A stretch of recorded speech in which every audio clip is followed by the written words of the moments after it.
আজ দুপুরে কি খেয়েছি সেটা নিয়ে থাকছে আজকের ভিডিও।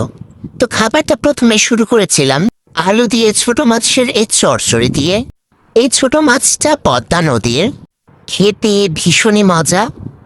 তোমরা কে কে ছোট মাছ খেতে পছন্দ করো আমাকে কমেন্টে জানিও। বাই দ্য ওয়ে, ছোট মাছ কিন্তু স্বাস্থ্যের জন্য ভীষণই ভালো, বিশেষ করে চোখের দৃষ্টিশক্তি বাড়াতে। এরপরে নিয়ে নিয়েছিলাম এই মাছ ভুনাটা। এই মাছটা যতদূর মনে পড়ে নাম হচ্ছে বাচা মাছ। এই মাছের নামটা কেন এমন অদ্ভুত আমার জানা নাই, তবে এই মাছটা খেতে মজা ছিল।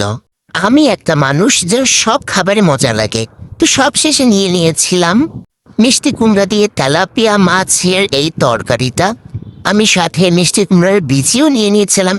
এই তরকারি নিয়ে আলাদা আর কি বলবো, এর আগেও আমি একটা ভিডিওতে বলেছি। তো এই ছিল আমার আজকের খাওয়া দাওয়া। দেখা হবে পরবর্তী কোনো ভিডিওতে। আল্লাহ হাফেজ।